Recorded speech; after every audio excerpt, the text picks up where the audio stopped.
কিন্তু আমি কিছু কথা না বললেই না। 1991 সালে যখন এরশাদ সরকারের পতন হয়েছিল, তার 2 দিনের মাথায় তৎকালীন শীর্ষ নেতা মিজানুর রহমান চৌধুরী সাহেব তার বাড়িতে জাতীয় পার্টি অফিস খুলেছিলেন। 1/11-এর সময় আমরা দেখেছি যখন দেশনেত্রী খালেদা জিয়াকে ধরে নিয়ে যায় এবং আওয়ামী লীগের সভানেত্রীকে ধরে নিয়ে যায়, তখন খন্দকার দেলোয়ার সাহেব সেই ন্যাম ভবনে বিএনপির দায়িত্ব নিয়েছিল, আর জিল্লুর রহমান সাহেব নিয়েছিল আইবি কঙ্কন।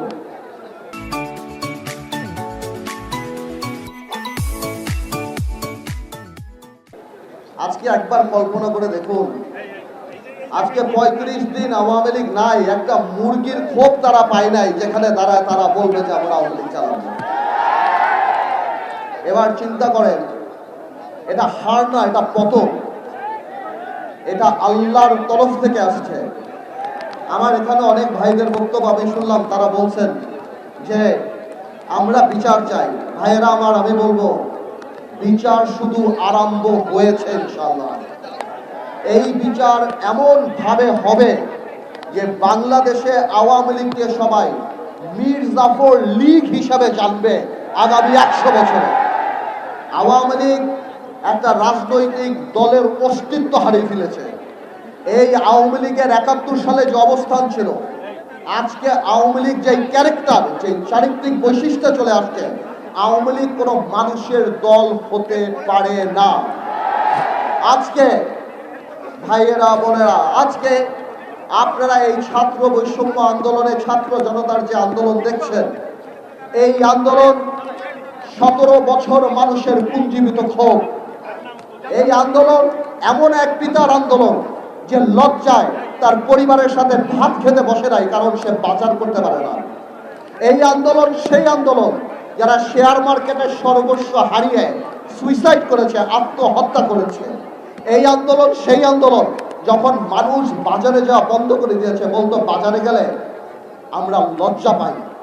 এই আন্দোলন গত 17 বছরে আমরা জেল খেলেছি, আমাদের বিএনপির সতীর্থরা জেল খেলেছে। আজকে খালেদা জিয়ার মতো একটা নেত্রীকে কিভাবে বাড়ি থেকে বের করে এনে অপমান করার জন্য 2 কোটি টাকার জন্য জেল খাটিয়েছে। তারেক রহমানের স্ত্রী, তারেক রহমানের পরিবার সহ সবাইকে এই সরকার, গত সরকার, আওয়ামী দুঃশাসনের সরকার 2টা মাত্র থিওরিতে বিশ্বাস করে। এক হলো শত্রু, এক হলো ষড়যন্ত্র। ওনাদের বিরুদ্ধে কথা বললে আমরা শত্রু, ওনাদের বিরুদ্ধে আলাপ করলে আমরা ষড়যন্ত্র করি। এই 17 বছরে তারা এই কাজ করে করে মানুষের মনের মধ্যে থেকে জায়গা এমনভাবে তাদের চলে গিয়েছে যে তারা তো পুলিশ দিয়ে খালেদা জিয়ার বাড়ি খালি করেছিল। আজকে বাংলাদেশের জনগণ সেই গণভবনকে তাদের কবরের ভবন বানিয়ে দিয়েছে। আমি আর বেশি বলবো না, আমি শুধু এতটুকুই বলবো, যারা শহীদ হয়েছেন, যারা আহত হয়েছেন, 17 বছরে যারা আহত হয়েছেন, আমার মনে হয় সরকারের পাশাপাশি একটা এই বৈষম্য বিরোধী আন্দোলনে যারা ছিল তাদের একটা লিয়াজো কমিটি আমাদের দলদের মাঝখানে করে দেওয়া উচিত।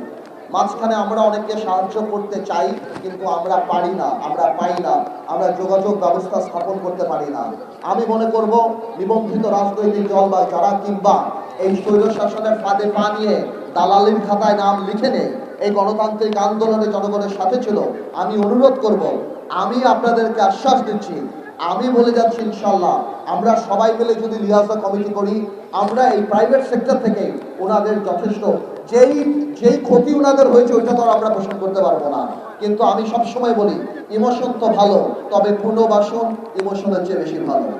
আমি আমার বক্তব্য শেষ করার আগে একটা কথা বলি, এই বিজয় আমাদের সবার বিজয়।